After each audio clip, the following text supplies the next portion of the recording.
Dando continuidade, então, ao sistema genital, ou sistema reprodutor masculino, vamos falar sobre a regulação hormonal. Então, a regulação hormonal, ou controle hormonal, começa lá no hipotálamo, a partir do hormônio GnRH, ou, sem abreviação, né, hormônio liberador de gonadotrofinas.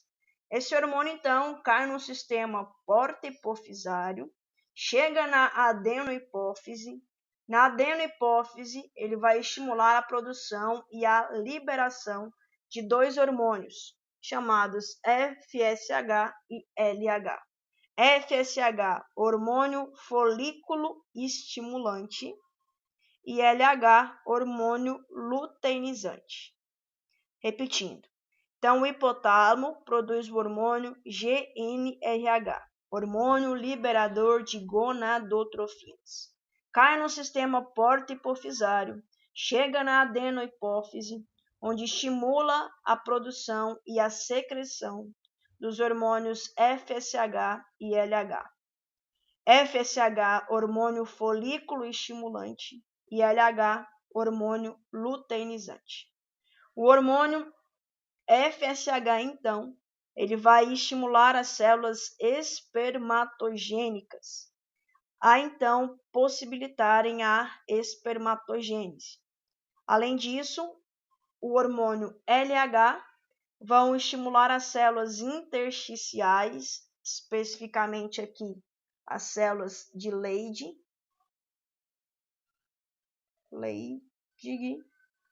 a produzir o hormônio testosterona. Esse hormônio testosterona também vai estimular a espermatogênese. Quando essa espermatogênese estiver demais, as células então de Sertoli vão produzir o hormônio inibina. Então, quem produz o hormônio inibina são as células de Sertoli.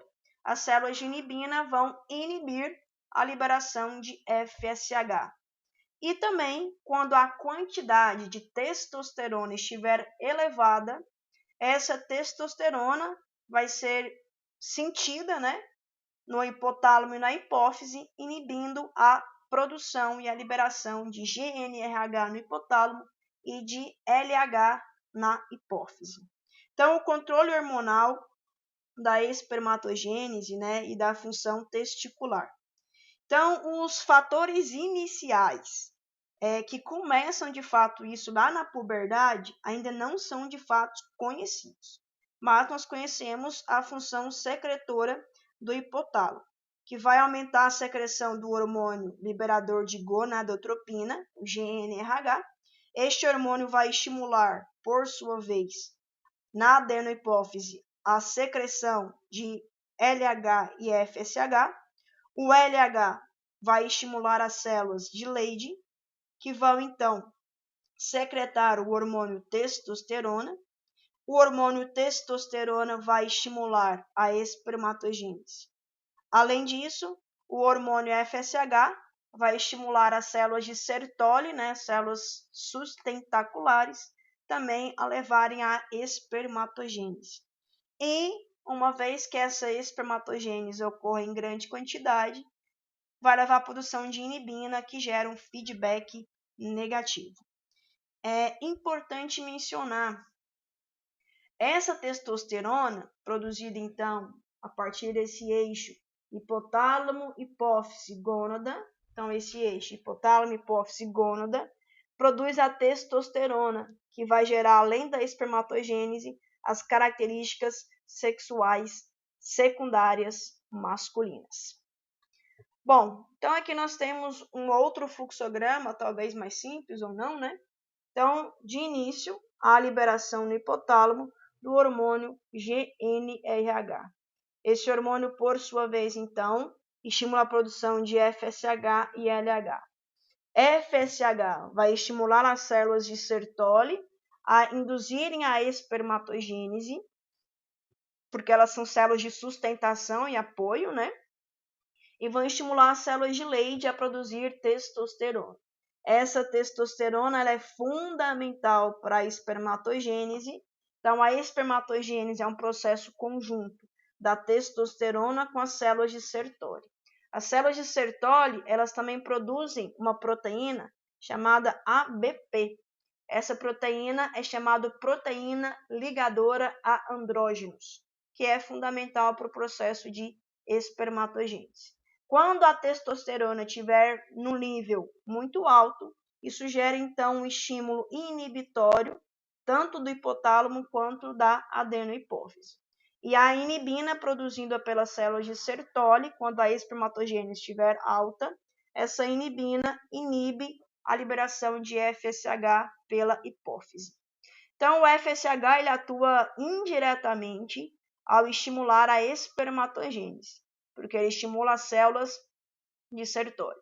O FSH e a testosterona atuam sinergicamente nas células sustentaculares, estimulando a secreção da proteína de ligação a andrógenos, ABP, proteína de ligação a andrógenos. E essas células, junto com a testosterona, estimulam a espermatogênese.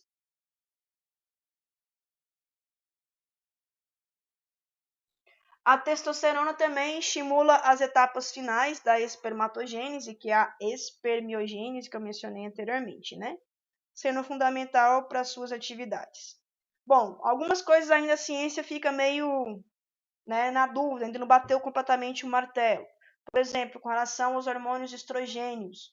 O homem também produz estradiol, que é o hormônio estrogênio, formados a partir da testosterona pelas células de Sertoli. Então, os hormônios estrogênicos são formados pelas células de Sertoli e também são essenciais para a espermiogênese, mas qual que é essa função essencial ainda não foi completamente descoberta.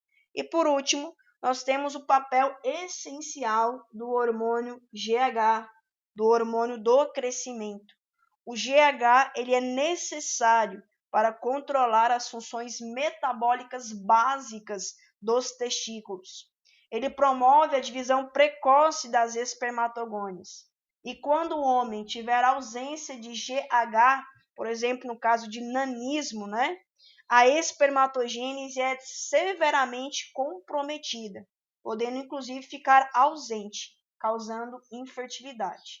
Então, além do hormônio testosterona ser extremamente importante, o GH também é importante para esse processo. Talvez por isso, grande parte dos homens sejam maiores que as mulheres, porque o GH para eles é ainda mais importante. Então, aqui nós temos um fluxograma um pouco mais simplificado, onde um estímulo, a gente não sabe ainda que estímulo é esse, perturba a homeostasia do organismo masculino, que vai levar à produção de GnRH, produção e secreção. Isso chega então na adenohipófise, especificamente nas células chamadas gonadotropos. Essas células então vão produzir LH e FSH. O LH vai atuar nas células de Leydig, estimulando a secreção de testosterona. E o FSH vai atuar nas células de Sertoli, estimulando também a espermatogênese pela produção da proteína ABP. E quando tiver, então, uma redução de testosterona no sangue, isso vai gerar um estímulo positivo para aumentar a homeostasia. E quando tiver um aumento de testosterona, gera um estímulo negativo, feedback negativo.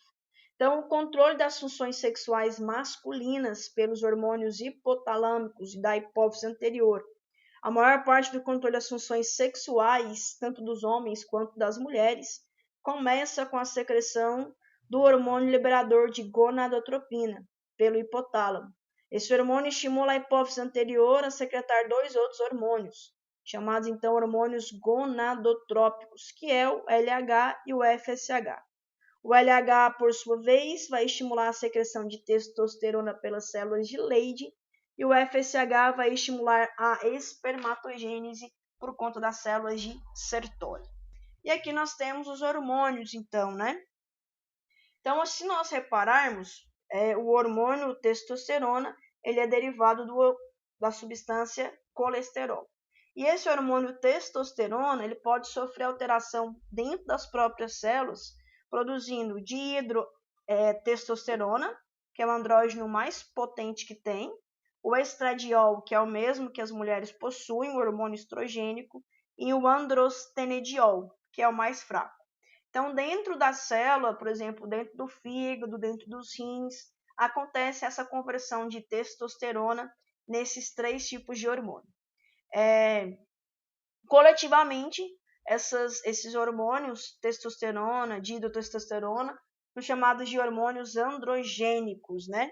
Sendo o mais abundante testosterona, o mais potente dihidrotestosterona. E vale também falar aqui agora que o ovário normal também produz pequenas quantidades de hormônios androgênicos, porém não significativos, né? No homem essa produção é muito maior. Bom, qual que é a função desses hormônios, né? Principalmente da testosterona e da dihidrotestosterona. Então, esses hormônios, eles vão se ligar a receptores androgênicos. A testosterona vai entrar na célula. Dentro da célula, ela é convertida em dihidrotestosterona. Esse dihidrotestosterona vai então se ligar a um receptor citoplasmático que vai para dentro do núcleo. E dentro do núcleo, então, a testosterona vai alterar a transcrição genética. Alterando a transcrição genética, consequentemente, altera a produção de proteínas. Vou colocar gênica, transcrição gênica. Então, aumenta a síntese de proteínas.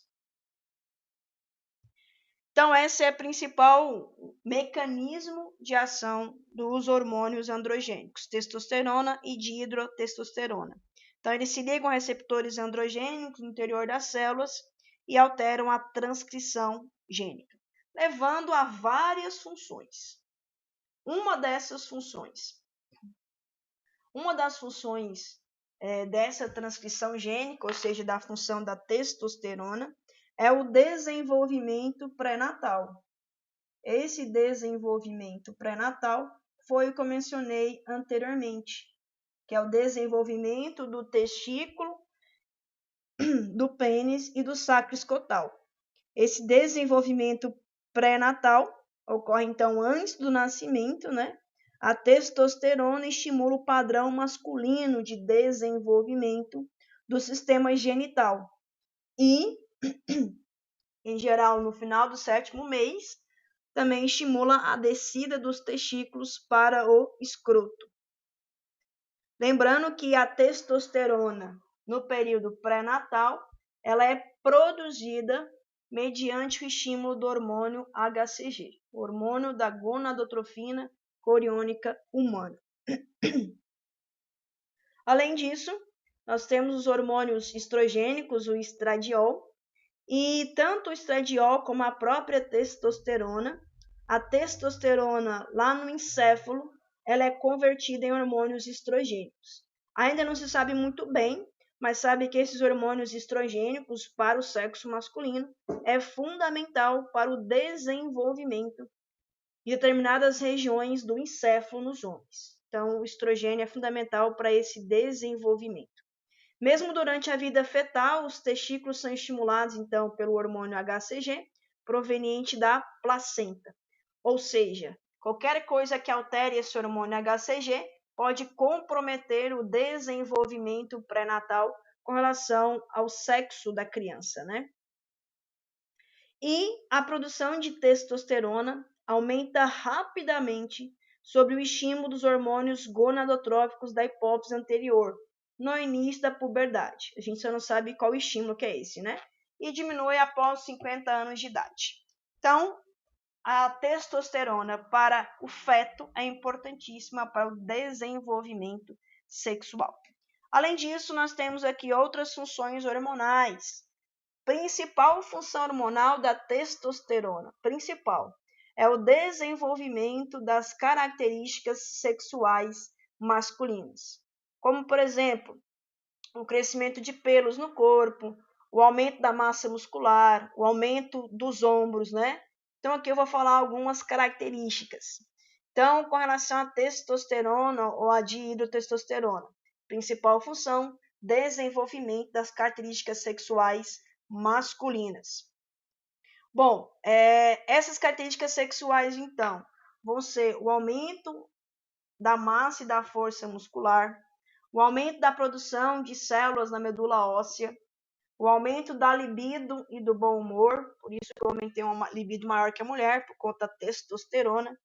A pele é uma pele mais grossa que a pele feminina e vai ter mais pelo nessa pele também. O fígado vai produzir mais proteínas para o sangue. Aumenta o apetite sexual masculino. Os ossos são com mais deposição de cálcio, mais duros, né? E o fechamento dos ossos também. Então, além dessas funções aqui, nós temos também o efeito sobre a voz, né? Onde há uma hipertrofia da mucosa laríngea e há então as vozes mais grossas, né? O espessamento da pele eu já disse, né? Formação de proteínas, etc. Outras funções. No cérebro, além da libido, também promove a motivação. No corpo, que é crescimento de pelos em todo o corpo, crescimento e estabilidade dos ossos. Nos genitais, vai aumentar a produção, o desejo sexual e a produção dos espermatozoides, né? Como eu mencionei. O sangue estimula a eritropoese, ou seja, a produção de células sanguíneas do tipo hemácias, promove o crescimento muscular e afeta o metabolismo de gorduras.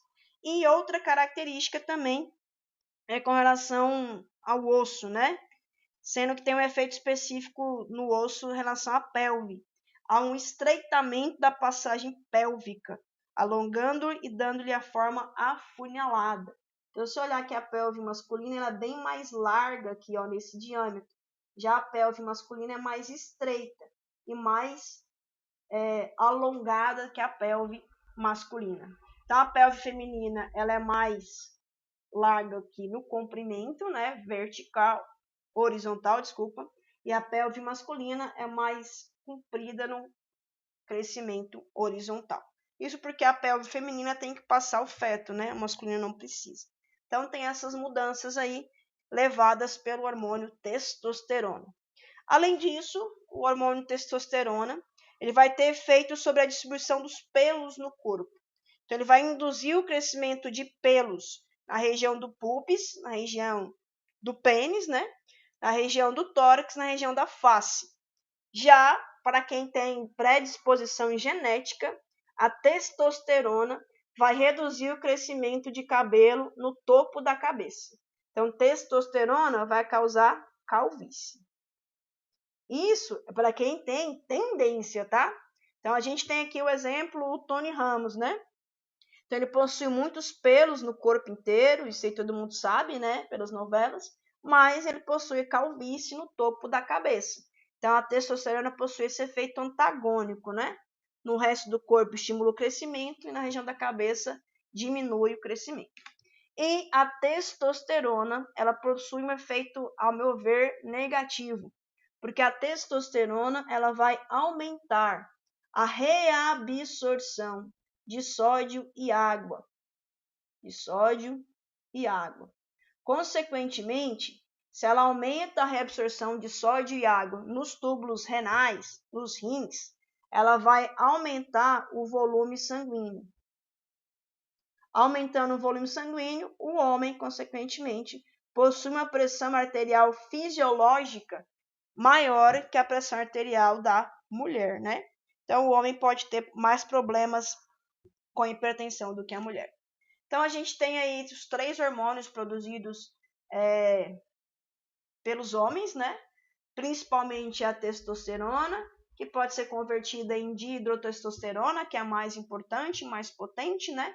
E também pode ser convertido em estradiol. O do estradiol ainda existe alguns estudos a serem feitos, né? Mas o que a gente sabe é que o estradiol vai alterar o crescimento de mamas. Então, existem alguns homens que possuem a mama muito semelhante à mulher, né? O desenvolvimento do cérebro e a deposição de cálcio nos ossos. Já a testosterona leva ao crescimento de músculo, estimula a medula óssea a produzir mais células sanguíneas, diminui o tecido adiposo, e a dihidrotestosterona vai estimular o crescimento da genitália externa, da próstata, da pele, cabelos, etc. E aqui tem um resumo, né? O que eu não falei também é com relação à puberdade. Quando aumenta a testosterona, aumenta o tamanho do pênis, né? Chegando a aumentar, se não me engano, até 8 vezes, coisa assim. Então, a região do pênis depende da produção da testosterona. Se a criança não tiver testosterona, consequentemente não há o crescimento da região peniana. Então, aqui tá as estruturas, né? Testosterona, dihidrotestosterona e o estradiol. Cada uma com suas funções específicas, grande parte delas eu já detalhei. Ops, pulei. Bom, além do testículo, do pênis, da região escrotal, o sistema reprodutor masculino funciona com órgãos acessórios. Aí nós temos aqui o órgão acessório, a próstata. Então aqui a gente tem a parte prostática da próstata, né, e a própria próstata em si, parte prostática da uretra, desculpa, e a próstata. Além disso, nós temos a glândula bulbo-uretal e nós temos a vesícula seminal, ou também chamado glândula seminal. Cada uma desses órgãos acessórios terão suas funções específicas. Vamos começar primeiro com a glândula, com a vesícula seminal. As glândulas seminais, essas aqui, secretam líquido viscoso, alcalino, que ajuda a neutralizar o ácido do sistema genital feminino. Então, a glândula seminal fornece um líquido viscoso, alcalino. Esse é importante colocar. Alcalino, quer dizer que é uma substância básica, né? pH acima de 7. pH maior que 7. Essa substância viscosa alcalina ajuda a neutralizar o ácido do sistema genital feminino. Além disso, a substância produzida pela glândula ou vesícula seminal também fornece frutose. Frutose, então, é um carboidrato para a nutrição dos espermatozoides. Para a nutrição dos espermatozoides. Então, essa frutose vai ser utilizada para a produção de ATP pelos espermatozoides e essa substância produzida pela glândula seminal contribui para a motilidade e viabilidade do espermatozoide. Bom, além disso, as glândulas seminais elas vão produzir outras substâncias presentes no sêmen, prostaglandina, proteínas de coagulação. Essa proteína de coagulação faz com que o sêmen se coagule rapidamente. Essa coagulação talvez ajude a penetração da região do colo uterino, entre outras características. A substância produzida pela glândula seminal, o muco produzido pela glândula seminal, além da frutose, também vai produzir ácido cítrico. Esse ácido cítrico também é para a nutrição do espermatozoide, porque ele entra no ciclo de Krebs, né? Possibilitando a geração de energia.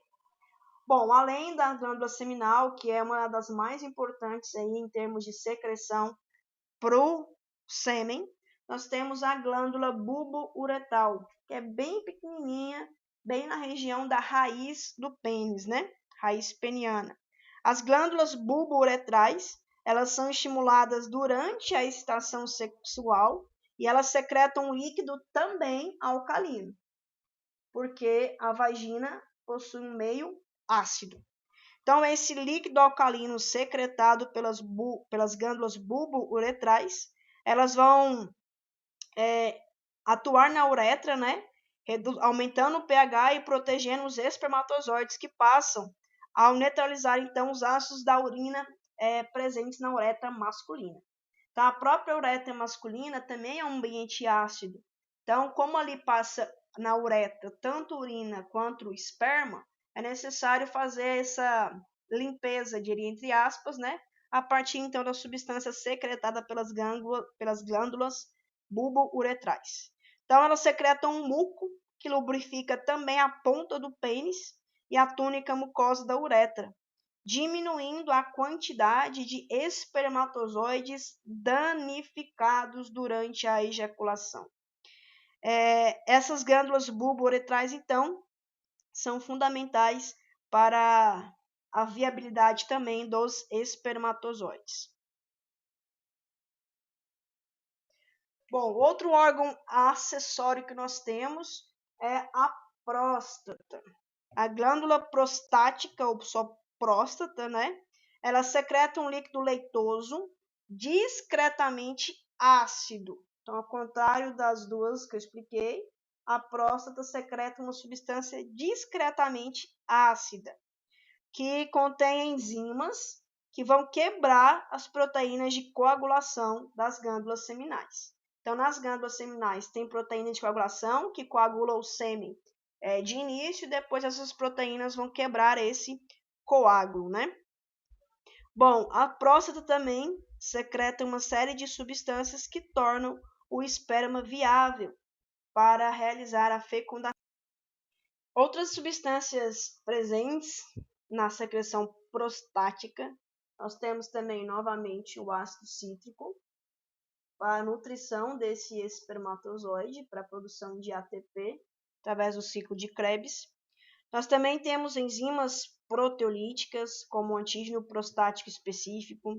Nós temos fosfatase ácida, que vai ser secretada pela próstata, mas o mais interessante aqui é uma enzima chamada plasmina.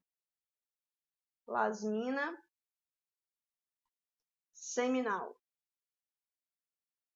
Então, essa plasmina seminal é uma substância secretada no líquido prostático e ela atua como um antibiótico. Por quê? Na vulva e na vagina da mulher, nós temos muitas bactérias, né, da nossa própria microbiota. Então, essa plasmina atua como um antibiótico para reduzir as bactérias durante a relação sexual, é claro, né? As secreções prostáticas, elas constituem aproximadamente apenas 25% do volume do sêmen e contribuem para a motilidade e viabilidade dos espermatozoides.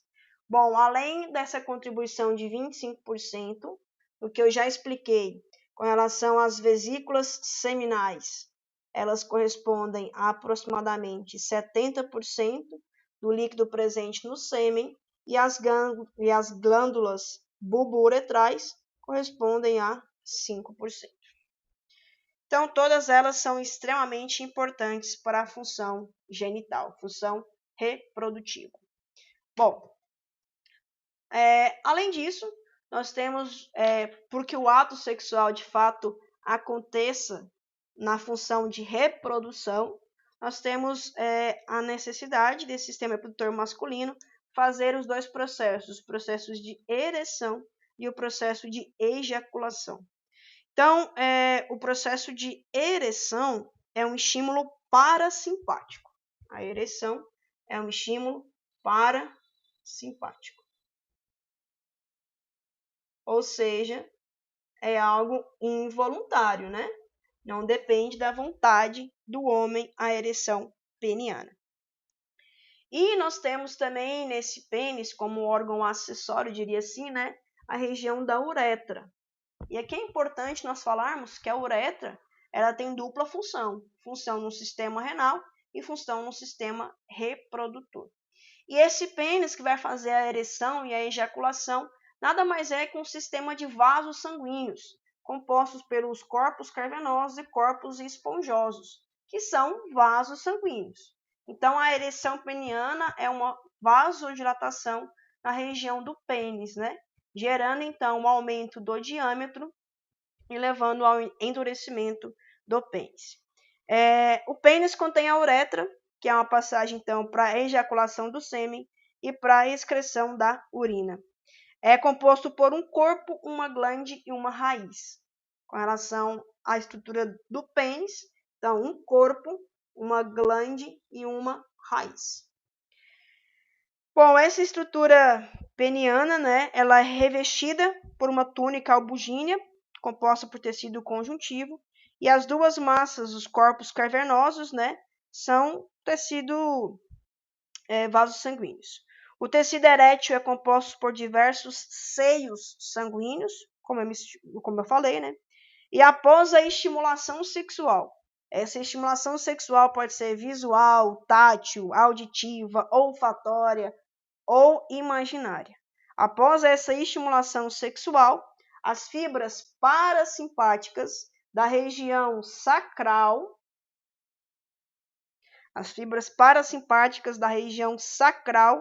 iniciam e mantêm uma ereção. Essa ereção, então, vai possibilitar o alargamento da região peniana e o enrijecimento do pênis. As fibras parasimpáticas vão produzir óxido nítrico, que vão levar ao vasodilatação da região peniana. Vai encher esse pênis de sangue, que vai levar, então, esse alargamento e esse enrijecimento. Quando, então, tem um estímulo sexual, além da ereção, vai ter o processo de ejaculação. A ejaculação também é algo involuntário, só que agora é parte do sistema autônomo simpático. Essa ejaculação é uma poderosa liberação do sêmen pela uretra. Então, a ejaculação é a poderosa liberação do sêmen pela uretra para o ambiente externo. É um reflexo, então, simpático coordenado pela parte lombar da medula espinhal. Ficou errado aí. Pela parte lombar da medula espinhal.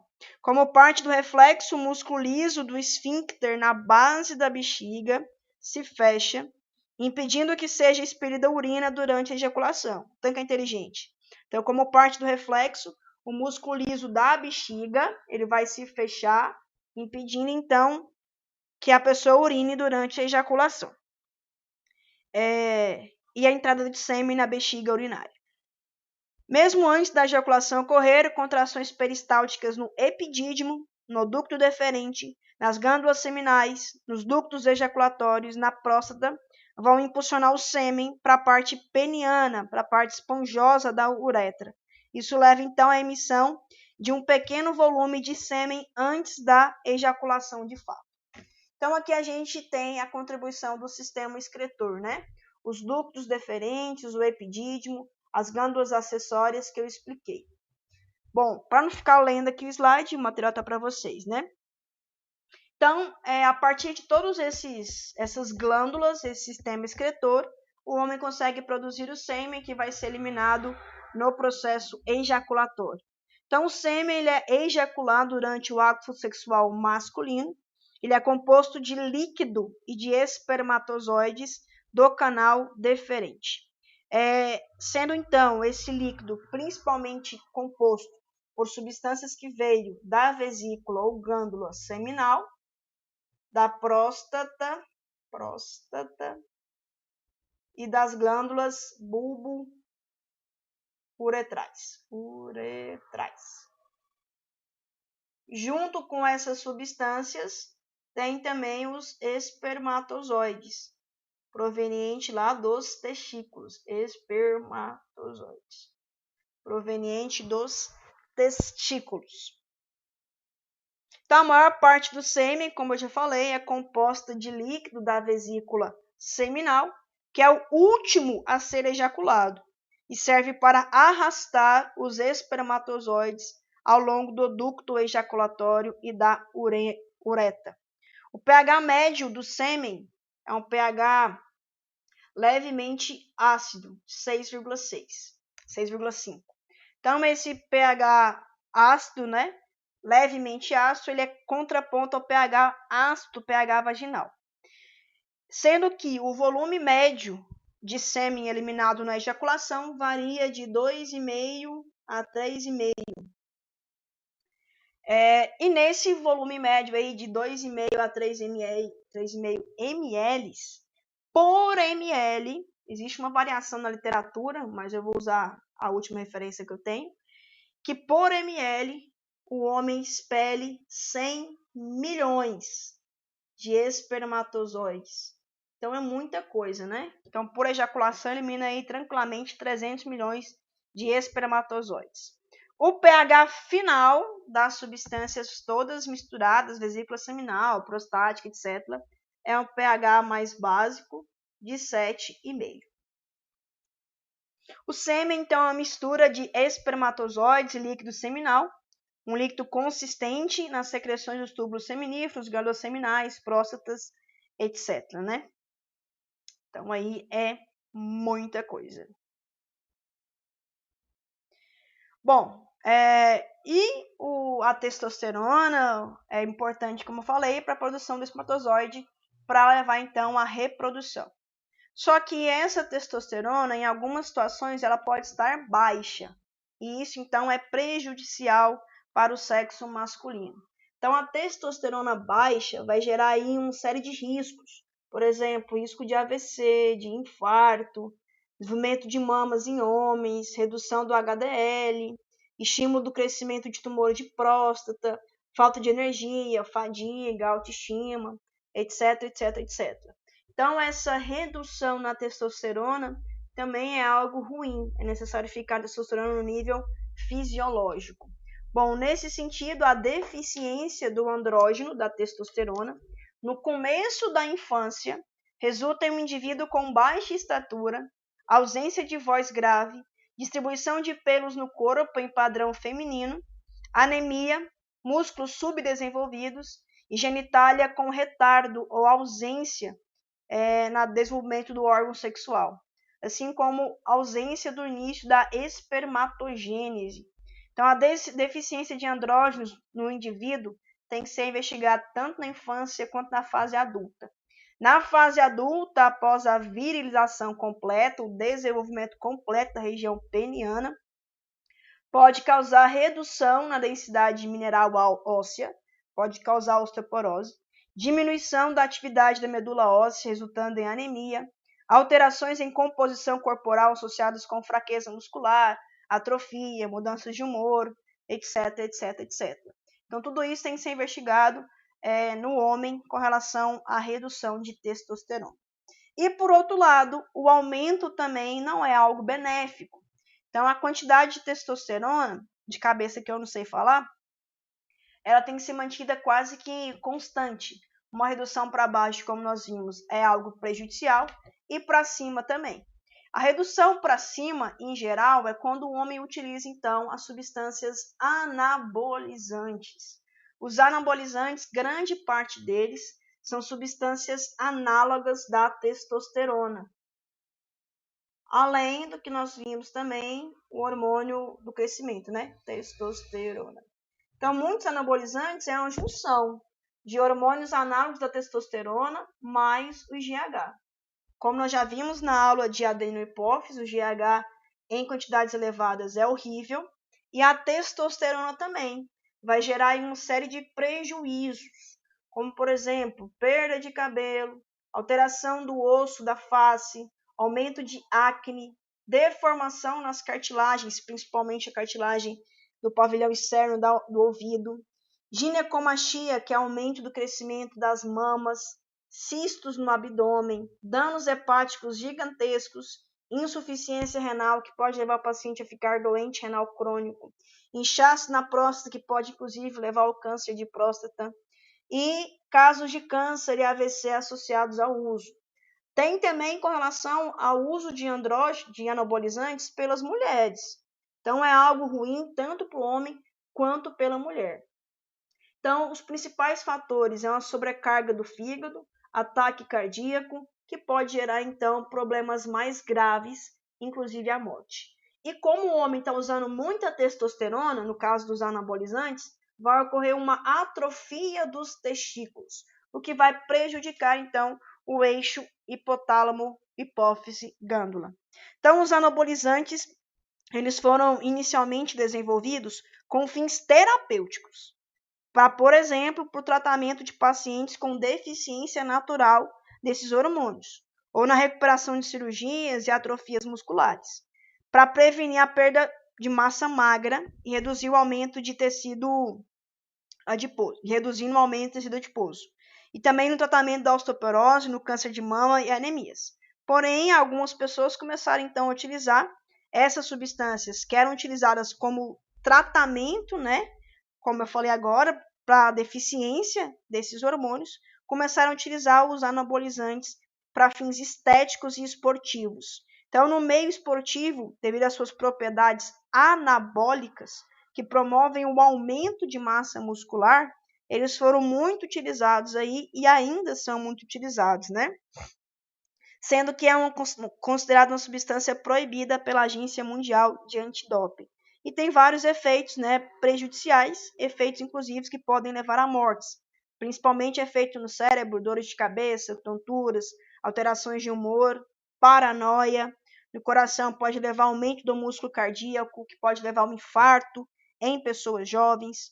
Nos rins pode levar à retenção de água, além de uma sobrecarga renal, que a longo prazo vai levar ao aparecimento de insuficiência renal, e na pele, calvície e acne precoce, né? Bom, agora para encerrar o conteúdo, eu vou falar algumas curiosidades fisiológicas, só nivelmente de conhecimento. Primeira curiosidade fisiológica que nós temos aqui é a criptorquidia. A criptorquidia é uma condição no feto e no recém-nascido em que os testículos não descem para o escroto. Então, a criança nasce e o testículo ainda está presente na cavidade abdominal. Ocorre em aproximadamente 3% das crianças.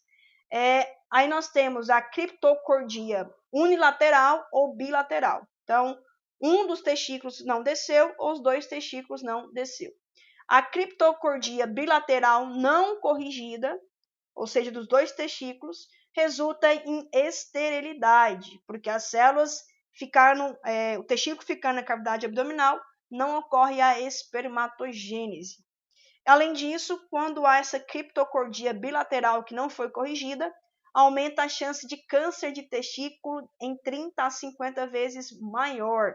Então, os testículos de aproximadamente 80% dos lactentes com criptocordia, eles descem aproximadamente espontaneamente, aproximadamente durante o primeiro ano de vida. Então, a criptocordia é algo que acontece em aproximadamente 3% das crianças, só que 80% dessas crianças, o testículo vai descer de maneira espontânea no primeiro ano de vida. Só que se não descer nesse primeiro ano de vida, é necessário fazer uma cirurgia, que vai levar então à descida desse testículo para a região do saco escrotal. Então, a criptocordia, alguém aí pode ter algum conhecido que fez, né, essa cirurgia. Outra situação que nós temos é a hiperprolactinemia no homem. A hiperprolactinemia, a prolactina, o hormônio prolactina, a gente não sabe muito qual a função dele no sexo masculino, mas sabe-se que a hiperprolactinemia de qualquer natureza vai resultar em disfunção tanto sexual quanto reprodutora. Então vai ter disfunção sexual e disfunção reprodutora.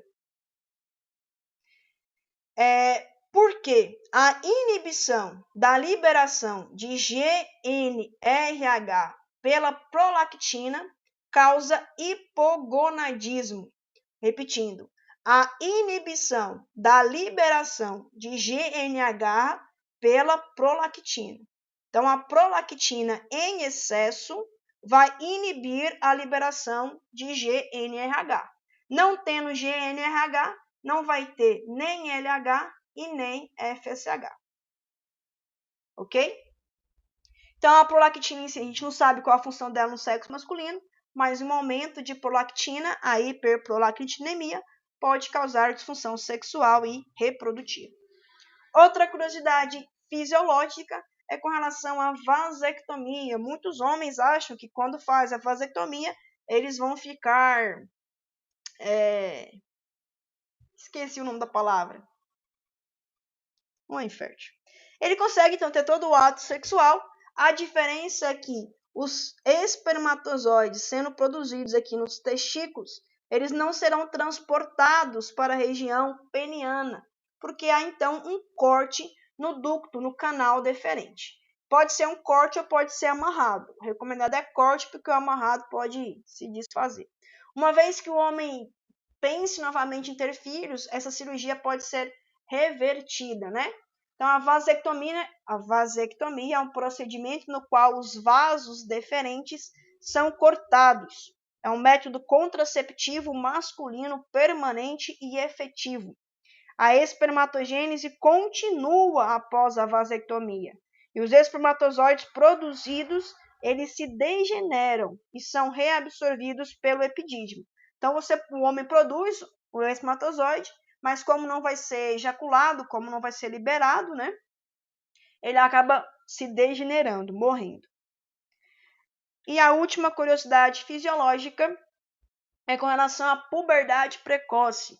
Então, a puberdade precoce é um problema que pode atingir crianças muito pequenas, tanto meninos quanto meninas, necessitando de acompanhamento especializado e informação para a família. A puberdade é a fase da vida em que ocorrem modificações no corpo de uma criança, fazendo com que ela se torne um adulto.